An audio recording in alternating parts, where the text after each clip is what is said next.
working for you. 13 News starts now with severe weather. First tonight, tropical depression Cindy causing major flooding and dangerous weather conditions across the south. Right now, fire crews are still digging through rubble after a possible tornado touching down in Jefferson County, Alabama. That storm system is now tracking its way toward the Mountain State. Let's check in now with Chief Meteorologist Spencer Atkins. He has your first look at the radar and what we can expect over the next couple of days. Spencer. Yeah, the biggest concern for us would be high water, which is why we already have flash flood watches put up, and they'll really kick in tomorrow and last until Saturday morning. Right up front, this is not going to be the same kind of level as 1 year ago, but this is going to be that kind of street flooding, that kind of small stream and creek flooding. That's certainly possible as we work through the next couple of days. This first round of rain is not likely to bring not likely to bring flooding. This is just some rain, okay? This is working its way on up from Prestonsburg through Louisa, and let's check it out. It is coming up from the south. This is a portion of what is left here of Cindy. Now, this doesn't have any twisting of the wind with it like we saw down in Alabama, which is good. This is just some plain old rain. Heaviest rain now over here by the Lexington area and once again down here in northern Alabama. So we have this rain. This will lift on through. This is the kind of rain that brings us maybe 1/4 of an inch. Here's our live look at Pikeville right now. We can see the roadway out in front of the medical center. Definitely wet there. So it's definitely raining in southeast Kentucky, and in Huntington right now we're still awaiting the rain, but the skies are turning a little darker, and let's give that an hour or two. 84 in Huntington right now, 81 in Charleston, also 81 in Athens, but much cooler in Pikeville at 70 degrees with the rainfall, and that's where we expect to land tonight. Again, this is not flooding rain tonight by any means. There will be rounds of rain, and I think we're going to see problems that'll be likely later tomorrow night as we cross into Saturday morning. So we're just falling through the 70s over the next couple of hours. Now, again, we've been out and about checking out things across the region, and we want to check in with our own Chelsea Spears. Well, for many folks in our area, the timing of this rain is a little concerning and a little scary just because we are approaching the 1-year anniversary of those devastating floods. But here to walk us through that is C.W. Sigmund, Director of Kanawha County Emergency Management. Talk to me about what we're expecting this year and this time around. We're expecting maybe a few inches of rain, maybe some severe strong storms here maybe tomorrow or the next day. But we're not expecting the heavy rain we had last year. And you were saying too, we don't want to cry wolf, but we want people to be getting ready and being prepared.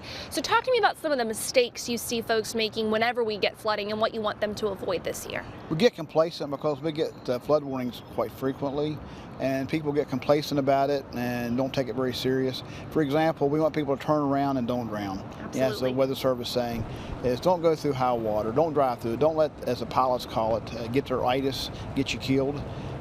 Just wait it out or go around another direction. Don't go through the high water.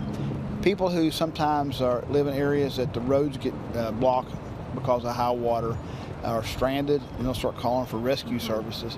What we don't want to do is take people out of a safe environment, their home, it's not being flooded, and put them in swift water to evacuate them somewhere else. There's no reason to take somebody out of a safe place and put them in a dangerous place. Absolutely. CW, thank you so much for your help and time. I appreciate it. One of the other important things is to stay informed and be alert of what weather is happening across our area. So to do that, we actually have our free Storm Tracker 13 weather app that you can download. We'll also be bringing you the latest weather developments online and on air. For now, reporting for 13 News, I'm Chelsea Spears, working for you in Charleston. Chelsea, thanks. And again, that quick reminder before Cindy affects us here, as Chelsea was just mentioning, make sure you download the 13 News Storm Tracker app. It is a life-saving tool during severe weather. You can get all the weather information you need, including severe weather warnings from the trusted source, our Storm Tracker 13 weather team. That app is available on Google Play. It's available on the Apple App Store, and of course, it's free. Just a day before the 1-year anniversary of the deadly flooding that hit West Virginia, the governor holds a ceremonial bill signing aimed at statewide flood protection planning. Just hours ago, this happened in Clendenin, one of the communities hardest hit by the flood, and that's where 13 News reporter Eric Halperin is right now. Eric, what does this flood protection planning bill do? Patrick, this bill does a couple different things. First, it creates a joint legislative committee on flood planning that's going to be made up of 5 members from the House and 5 members from the Senate. The other thing it does is creates a state resiliency office. Both of these things are aimed at minimizing the effects of future floods that could happen in our area, ways the state could be better prepared for them. In making this bill, the legislature found a few things looking back at flood history here in West Virginia. Some of the things they found: flooding has impacted all 55 counties in the state. In the past 52 years, nearly 300 West Virginians have died in floods. That includes the 23 who died last year. And that flooding is West Virginia's most common and widespread natural disaster. So this is all aimed at reducing that. This is a permanent committee, which is important. The other thing that's important is that we just don't pass a piece of legislation, feel good about it today, put it aside, nothing ever happens. This committee will be working and trying to come up with solutions so that we can avoid this kind of thing in the future. So again, this is all aimed at saving property and saving lives if future disasters do strike, and this bill takes effect July 7th. Reporting live in Clendenin for 13 News, I'm Eric Halpern, working for you. Eric, thanks. Governor Justice was also in the town of Richwood. He was there to present 5 families with keys to a brand new home. All of these families were victims of the floods in Nicholas County. The homes were complete with new furniture, new appliances. The governor says it's important to visit these communities near the anniversary of the disaster. Recreational aspects of Richwood and the tourism possibilities just abound off the chart. So today's the day, you know, to reflect on a terrible event, but at the same time, it's a day of recovery. And so it's important for me to be here. Moving forward now, and these homes, by the way, were built with funding from Neighbors Loving Neighbors charity foundations. Governor Justice will continue his tour with stops tomorrow in White Sulphur Springs and then Raynell for a candlelight vigil remembering flood victims. A horseback riding club with a rich history in the Blue Creek area of Kanawha County still trying to recover a year after floodwaters caused thousands of dollars in damage. 13 News reporter Nikki Walters is working for you tonight with more on why group members say they aren't giving up. This is the first coat. I'm going to go back and touch up. It will take more gallons of paint and many more hours of work to get the Elk River Boots and Saddle Club showgrounds back to what it was before the flood. There was a lot of mud, a lot of debris from the creek, and a lot of debris from up the Blue Creek. Alice Hardman's family has been involved with the riding club for 3 generations. The group was founded in 1967, and over the decades, many kids have learned to ride here. But a year ago, the water came up so high, it covered the concession stand and the barn. Our secretary stand was actually sitting on top of our rail. In the months since the flood, other horse clubs have offered help. Volunteers have also pitched in to help fix the road, lime the property, do electrical and plumbing work, and help with drainage along the road and in the riding ring. It's taken a village to put a little place back together. Are there ever days where you're like, oh, okay, enough? Every day. Every day.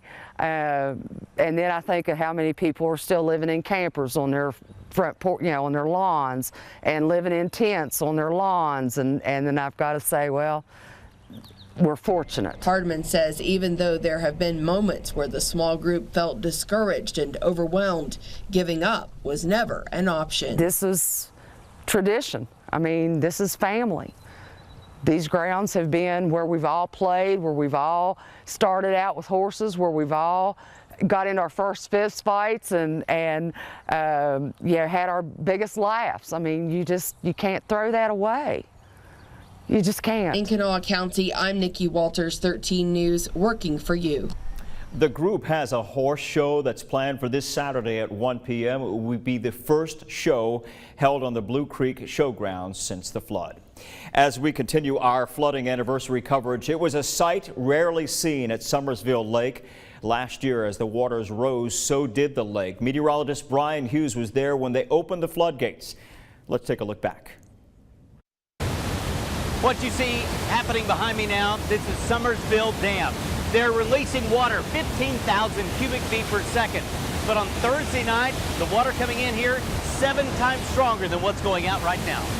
Summersville is seeing probably its second highest pool in the history of the dam. The dam was built in completed construction in 1966, so it's 50 years old, and this is the second highest pool we've seen here.